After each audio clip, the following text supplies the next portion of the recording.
तो यार देखो, हमारे पास एक सही सेटिंग होना बहुत जरूरी है, रियल लाइफ में भी और गेम में भी। और रियल लाइफ से ज्यादा मुश्किल तो आजकल गेम में सही सेटिंग ढूंढना हो गया है, क्योंकि इतनी सारी सेटिंग आ चुकी है कि लोग हमेशा कंफ्यूज ही रहते हैं कि भाई किसको ऑन करे किसको ऑफ करे। और सिर्फ यही नहीं, ज्यादातर लोगों को तो कुछ सेटिंग का पता ही नहीं होता कि उससे होता क्या है। और गलत सेटिंग पे खेलना उतना ही बेकार है जितना पांड्या की कैप्टनसी। इसीलिए सेटिंग तो भाई अच्छी होनी ही चाहिए, तभी मार पाओगे मतलब बंदों को गेम में। इसीलिए आज मैं बताने वाला हूँ भाई फ्री फायर की सारी सेटिंग, वो भी सिर्फ एक ही वीडियो में।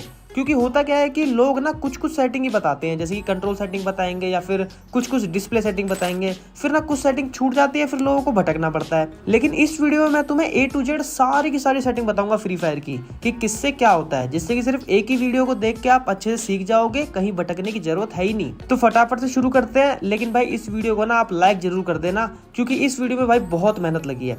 तो एक लाइक आप लोग पलक झपकाते ही कर सकते हो, तो फटाफट कर दो। चलते अपन वीडियो को शुरू करते हैं। तो देखो, सबसे पहले हमारे यहाँ पे आता है बेसिक, और बेसिक में सबसे पहले है लॉगिन हिस्ट्री। तो लॉगिन हिस्ट्री में क्या होता है कि जितने भी डिवाइस में आपका ये वाला जो अकाउंट है फ्री फायर का वो लॉगिन होगा, वो इधर दिख जाएगा। ठीक है, डेट इधर दिख जाएगी, टाइम इधर दिख जाएगा। ठीक है, तो अगर आप उसको एक ही क्लिक में यहाँ से लॉग आउट करना चाहते हो तो एक ही क्लिक में यहाँ से कंफर्म करके सभी अकाउंट से लॉग आउट कर सकते हो।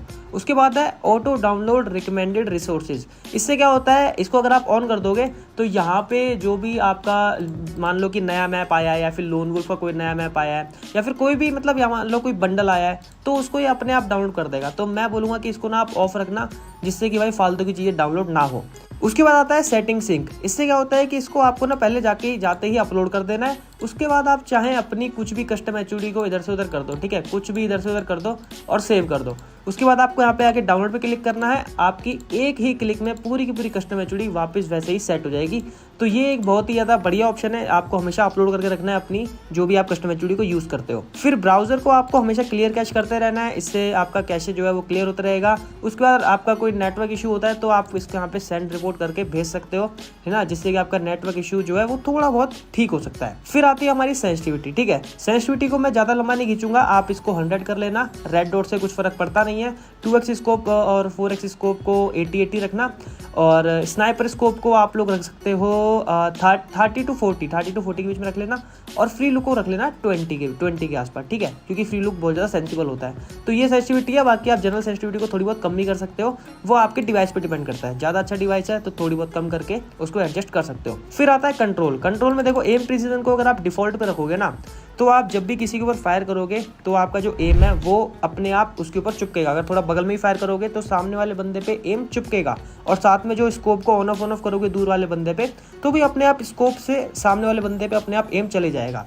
लेकिन प्रिसाइज ऑन स्कोप पे कर दोगे तो बिना स्कोप खोले तो एम चिपकेगा, लेकिन वो जो आप स्कोप को ऑन ऑफ करके मारते हो ना, वो नहीं होने वाला फिर। और फुल कंट्रोल पे करोगे तो ना तो स्कोप खोल के एम चिपकेगा और ना ही बिना स्कोप खोले एम चिपकेगा। तो इसीलिए भाई इसको डिफॉल्ट पे रखना, डिफॉल्ट ही रख के ज़्यादातर बंदे खेलते हैं। लेफ्ट फायर बटन को अगर आप ऑलवेज पे कर दोगे तो आपकी कस्टम एचओडी में हमेशा लेफ्ट फायर बटन दिखेगा। अगर इसको शो व्हेन स्कोप पे कर दोगे तो जब भी स्कोप को ओपन करोगे तभी लेफ्ट फायर बटन दिखेगा। होल्ड फायर टू स्कोप वाला जो ऑप्शन है ये भी एक बढ़िया ऑप्शन है। इससे होता क्या है कि इसको अगर आप ऑन रखोगे और कोई भी स्नाइपर को, जब आप फायर बटन पे क्लिक करोगे स्नाइपर को लेके, तो फायर बटन पे क्लिक करते ही अपने आप ही स्कोप ओपन हो जाएगा। ठीक है, इसको अगर आप ऑन कर दोगे तो। और अगर आप इसको ऑफ रखोगे तो स्नाइपर लेके जब भी फायर बटन पे क्लिक करोगे तो स्कोप ओपन अपने आप नहीं होगा, डायरेक्ट फायर हो जाएगा। ठीक है, जिससे कि एक्यूरेट फायर नहीं होता। इसीलिए इसको ऑन करके रखना, इससे आपको काफी ज्यादा हेल्प मिलेगी स्नाइपर चलाने में। क्विक वेपन स्विच से क्या होता है कि क्विक वेपन स्विच को ऑन रखोगे तो कस्टम एचओडी में हमेशा एक वेपन स्विच का बटन दिखेगा, लेकिन इसको आप ऑफ ही रखना, क्योंकि फिर टिपिकल हो जाती है कस्टम एचओडी। क्विक रिलोड से क्या होता है कि इसको अगर आप ऑन कर दोगे तो इससे भी एक एक्स्ट्रा बटन ऐड हो जाएगा कस्टम एचओडी में रिलोड करने वाला, लेकिन कोई काम का बटन नहीं है ये, क्योंकि हम सिंपली गन बॉक्स पे क्लिक करके अपने गन को रिलोड कर सकते हैं। तो इसको ऑफ रखना।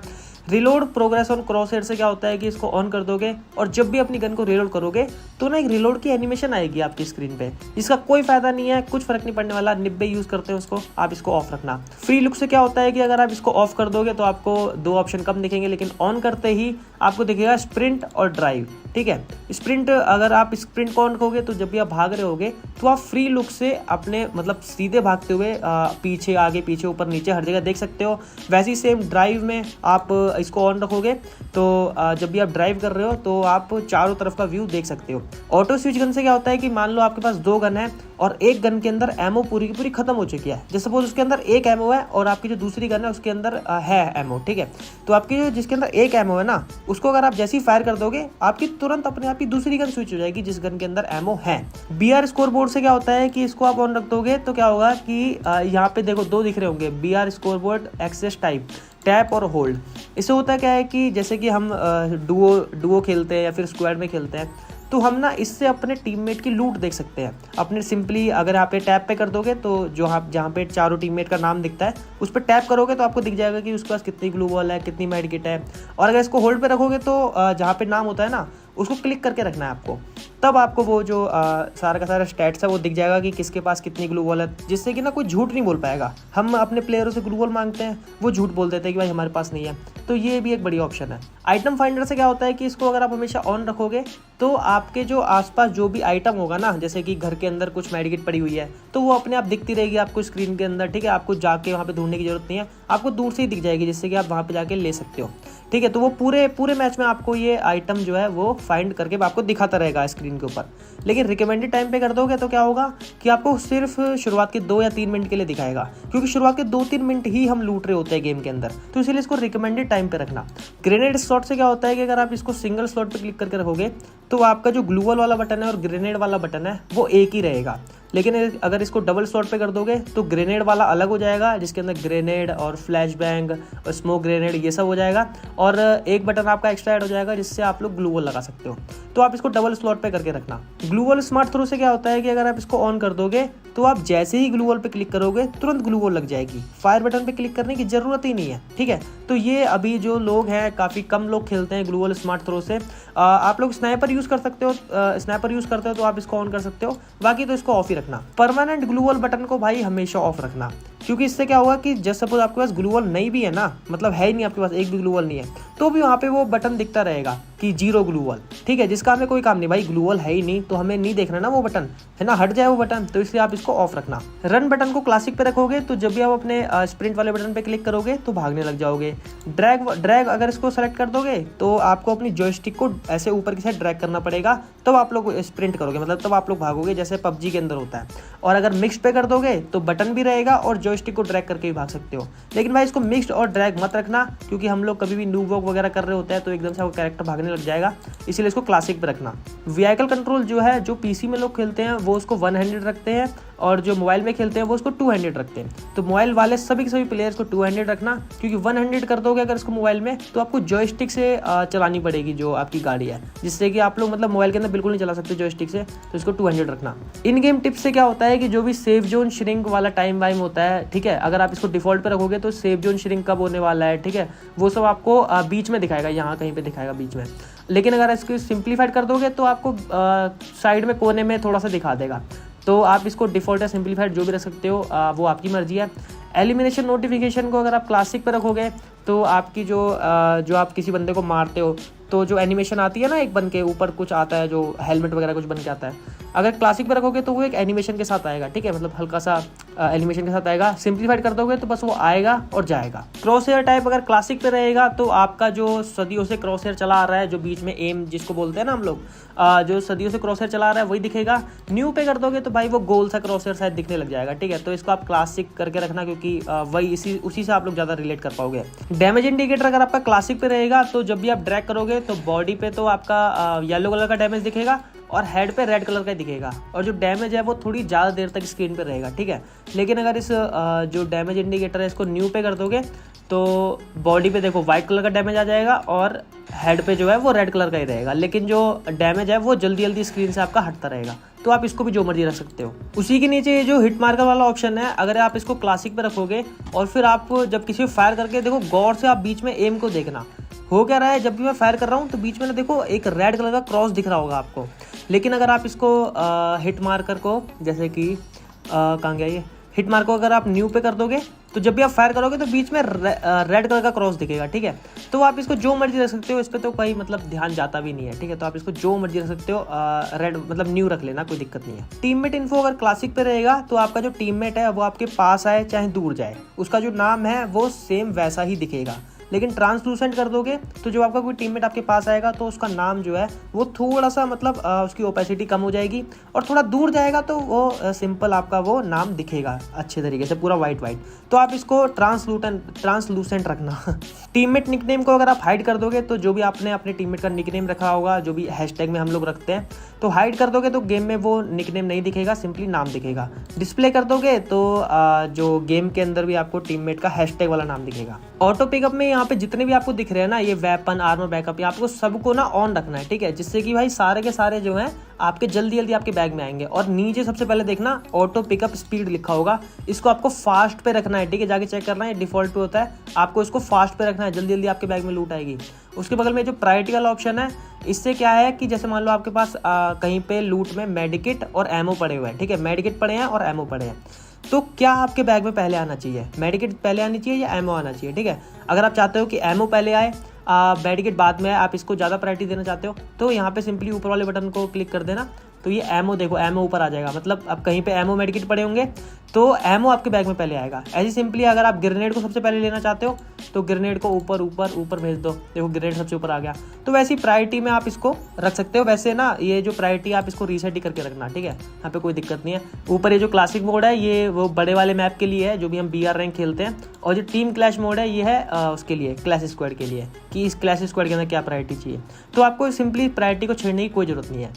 उसके बाद है यहाँ पे डिस्प्ले को आपको स्टैंडर्ड पे रखना है। स्टैंडर्ड पे एकदम बढ़िया चलता है गेम ना, मतलब सारे के सारे ग्राफिक्स भी अच्छे तरीके से दिखते हैं और सब कुछ बढ़िया चलता है। अल्ट्रा मैक्स इसको मत करना, फ़ोन की ऐसी तैसी हो जाएगी। हाई FPS को हाई पे जैसे ही करते जाओगे, यहाँ पे ये तुरंत एक वो दे देगा नोटिफिकेशन की भाई selecting higher FPS may cause the device to experience excessive heat और लैगिंग मोर इजली। मतलब अगर आप इसको, ये सामने से खुद कह रहा है कि भाई अगर आप इसको हाई कर दोगे तो आपका जो डिवाइस है वो एक्सेसिव हीट और लैग की प्रॉब्लम से गुजर सकता है, तो इसलिए हाई मत करना इसको। ऑटो स्केल को ऑफ रखना, मिनी मैप को हमेशा रोटेटिंग पे रखना, इसको नॉर्थ अप मत कर देना, गलती से खेल ही नहीं पाओगे। और गन शॉट अलर्ट को ऑन कर दोगे तो साइड से कोई बंदा फायर कर रहा होगा तो स्क्रीन के ऊपर ही वो बुलेट के निशान में आपको दिखता रहेगा। साउंड में आओगे, साउंड में आपको वैसे छेड़ने की कोई ज़रूरत नहीं होती, लेकिन म्यूज़िक देखो, म्यूज़िक चाहिए नहीं होता। साउंड इफेक्ट जो है वो यहाँ से एडजस्ट कर सकते हो कि गेम के साउंड इफेक्ट कितने आपको आने चाहिए। यहाँ से एलिमिनेशन स्टिक नोटिफिकेशन, इसको आप कम ज़्यादा कर सकते हो, जब भी किल करने पे जो भी आता है ना, जो बन के आता है, खच करके आता है जो। कैरेक्टर वॉइस को आप हमेशा ऑफ रखना, वरना फालतू के कैरेक्टर वॉइस आपको आते रहेंगे। ये वॉइस चैट है, मतलब आपके दोस्तों की आवाज़ कितनी आनी चाहिए, है ना, यहाँ से वो एडजस्ट कर सकते हो कि गेम की आवाज़ कितनी आनी चाहिए और दोस्तों की आवाज़ कितनी आनी चाहिए, ठीक है, मतलब वही सब है यहाँ पे, ठीक है। यहाँ पे आपको कोई छेड़ने की ज़रूरत नहीं है, सिंपल जैसा है वैसे ही रहने देना। उसके बाद रिकॉर्डिंग जो है आप इसको हमेशा ऑफ रखना, ठीक है, ये ऑन होता है गलती से, इसको ऑफ रखना, रिप्ले को, और फ्री रिकॉर्डिंग सेटिंग को भी ऑफ रखना, साउंड सेटिंग को भी ऑफ रखना, रिजोल्यूशन को भी ऑफ रखना। मतलब रिजोल्यूशन का कोई काम ही नहीं है जब यहाँ पे रिकॉर्डिंग ही ऑफ हो रखी है, क्योंकि भाई ये फालतू में आपका जो डेटा है वो भरते रहेगा और आपका जो डिवाइस है इतना कंपेटेबल होता नहीं है कि मतलब रिकॉर्डिंग इतनी सारी रख सके वो। उसके बाद वाइब्रेशन में देखो यहाँ पे ना बहुत सारी चीज़ें ऑन रहती हैं, तो देखो नीचे की आप लोग 4 चीज़ें ऑन रखना, बाकी ऊपर की 4 चीज़ें ऑफ रखना। अगर आपने ये चीज़ें ऑन कर दी गलती से, ये चीज़ें ऑन कर दी, तो भाई गेम नहीं खेल पाओगे, फिर ना खेल पाओगे गेम, ठीक है, पागल हो जाओगे, हर बार वाइब्रेट करता रहेगा फ़ोन। इसलिए इसको ऊपर के 4 ऑफ, नीचे के 4 ऑन। उसके बाद आता है नोटिफिकेशन वाला ऑप्शन, इसको सारे के सारे भाई राइट वाले रखना, एक्सेप्ट। उसके बाद FF Max में भी आके देखो जितना भी है आपको हमेशा ऑफ रखना है, क्योंकि जिससे कि एनिमेशन वगैरह नहीं होगी। आपको सिंपल फ्री फायर बना के खेलना है, तो इसको सिंपली ऑफ और क्लासिक वगैरह पे ही रखना है, ठीक है। मैं इसको क्लासिक कर देता हूँ। उसके बाद प्राइवेसी में है अलाउ फ्रेंड्स टू स्पेक्टेट। इससे क्या होगा कि अगर आप इसको ऑन कर दोगे तो जब भी आप गेम खेल रहे होगे, जैसे कि देखो ये FireX FF ये बंदा है, इसने ऑन कर रखा है, तो मैं इसको स्पेक्टेट कर सकता हूँ, ठीक है। स्पेक्टेट पे क्लिक करूँगा, मैं इसकी गेम में घुस जाऊँगा, इसको ऑब्जर्व कर सकता हूँ। तो आपको भी आपके दोस्त ऑब्जर्व कर सकते हैं। अगर आप इसको ऑन रखोगे, ऑफ कर दोगे, तो आपके दोस्त आपको ऑब्जर्व नहीं कर पाएंगे। तो देखो यहाँ पे ये जो सेटिंग वाले ऑप्शन में सारी की सारी सेटिंग्स तो मैंने आपको सभी की सभी बता दी है कि किससे क्या होता है। उसके बाद यहाँ पे भी एक सेटिंग होती है, प्रोफाइल पे क्लिक करने के बाद आती है, तो यहाँ पे आओगे ना रिकॉर्डिंग में भाई इसको हमेशा ऑफ रखना, ठीक है। मैंने ऑफ करके रखा हुआ है, आप ऑफ करके रखना, जिससे कि मेमोरी आपकी डिवाइस की यूज़ नहीं होगी और आपका जो गेम है वो लैग नहीं होगा। तो गाइज यही थी भाई सारी की सारी सेटिंग, मैंने आपको एक एक करके सारी की सारी सेटिंग बता दी है अच्छे तरीके से। तो इस वीडियो को लाइक कर देना भाई, इस वीडियो को प्लीज़ लाइक करना, क्योंकि इस वीडियो में भाई अथाह मेहनत लगी है, ठीक है, बनाने में, हर एक चीज़ को बताने में। तो समझ सकते हो, लाइक कर देना, अपने दोस्त के साथ शेयर कर देना कि भाई ले देख ले, सारी सेटिंग एक ही वीडियो के अंदर है, ठीक है। और इंस्टाग्राम पे आके फॉलो जिसने नहीं करा है वहाँ पे भी आके कर लो, ठीक है। वहाँ पे मैं बात करता रहता हूँ अपने सब्सक्राइबर्स से। तो डिस्क्रिप्शन लिंक में है, मतलब लिंक डिस्क्रिप्शन में है। मिलता हूँ मैं आपसे किसी नेक्स्ट वीडियो के अंदर, तब तक के लिए बाय बाय।